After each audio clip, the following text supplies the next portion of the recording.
Hi, and welcome to Cenario, your partner in mental wellness. Here on our channel, we share educational, insightful, and science-backed content to help you understand your mental health and take meaningful steps toward a more balanced life. If you're ready to learn, grow, and take control of your wellness journey, let's jump right in. You know that feeling when you make a mistake and you just can't let it go?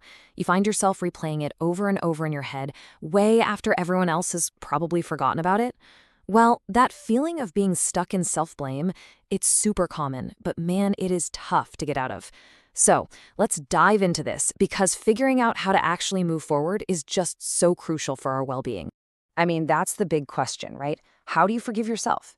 It's the first step to feeling better, but the answer can feel, well, impossible to find sometimes. So today, we are going to break down what that answer actually looks like. We'll be using some proven psychological frameworks and, even better, some really practical exercises that you can literally start using today. Okay, so before we can jump into the solutions, we really have to get a handle on the problem itself. And a lot of the time, that problem has a name. It's our inner critic. You know, that voice inside that holds onto guilt and shame with this surprisingly strong grip. Have you ever wondered why it feels like a million times harder to forgive yourself than it is to forgive someone else? Well, it's because that inner critic, it has a total home field advantage. It's this voice that's there 24/7. It knows all our weak spots, all our secrets. And I really want to stress this. Struggling with this is not a sign of weakness. It's just a deeply, fundamentally human thing to go through. And here's the thing. There's a real tangible cost to not letting this stuff go. It's not just a bad feeling. When guilt isn't resolved, it can trap us in this cycle of what psychologists call rumination, which is basically just a fancy word for replaying the same event over and over and over in your mind. This totally chips away at your self-esteem, it can spike your stress and anxiety, and it can even lead to symptoms of depression. The bottom line is, this isn't something we can just afford to ignore. So the big question is, how do we break that cycle? Well, it all starts with a huge reframe. We need to rethink what self-forgiveness actually is, because a lot of people think it's about letting yourself off the hook, but it's not. It's really about engaging in a process, a constructive one. All right, let's get a really clear definition here. Self-forgiveness is not a passive thing at all. It's super active. It really has three main parts. First, you accept what happened, just the facts. Second, you take responsibility for the part you played. And third, this is the key. You make a conscious choice to learn from it and to change. That's the part that lets you release all that self-criticism and finally move forward. And this comparison makes the difference crystal clear. On one side, you have self-forgiveness, which is all about taking responsibility, reflecting honestly, and committing to change. On the other side, you've got excusing the behavior, which is really about denial, making excuses, and ignoring the impact. And you know where that leads? Usually to repeating the same mistake. So, true self-forgiveness, it's an act of strength. It's about accountability, not avoidance. Okay, so we get what it is and what it isn't. But how do we actually do it? Like, what are the steps? Well, it turns out psychologists have actually developed some really clear, structured pathways to help guide us on this journey.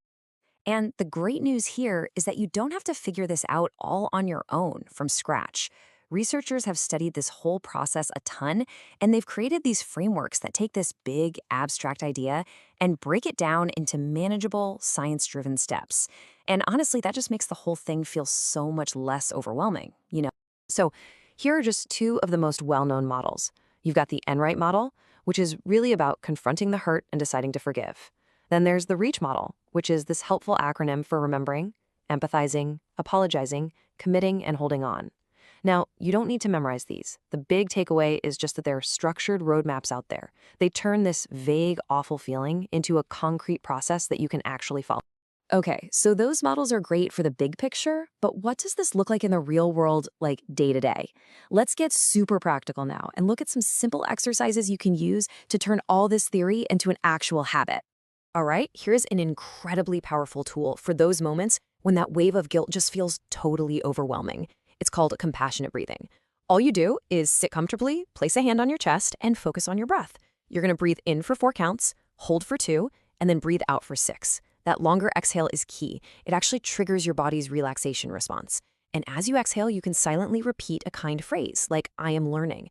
It's such a simple way to calm your body and mind and interrupt that harsh inner critic right when it's screaming the loudest. Here's another one. It sounds simple, but it is so effective. A mirror affirmation. Now, I know, saying something like this out loud to yourself in a mirror can feel a little weird at first, but trust me, it's a super direct way to challenge that self-criticism. The really important part of this phrase is, while I change. It's not ignoring the mistake.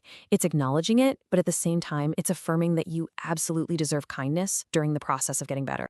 And of course, there is journaling, such a fantastic way to just get all those tangled thoughts out of your head and onto paper. These prompts here are specifically designed to guide you. The first couple are about honest reflection, but that third one, what would I tell a friend who did the same thing? That one is pure gold. It helps you access the compassion you so easily give to others. And then the last one shifts you out of just thinking about it and into taking real forward-moving action. Okay, so I know this can all sound like a lot of hard work. So why do it? Why go through all this? Because the payoff is absolutely huge. Let's talk about the tangible benefits you get when you really commit to this journey of letting go and moving forward. I mean, look at this. We're talking about measurable improvements to your health. Things like reduced anxiety and depression symptoms, improved self-esteem, better and more authentic relationships, and just being more resilient when future challenges pop up. Even better concentration and sleep.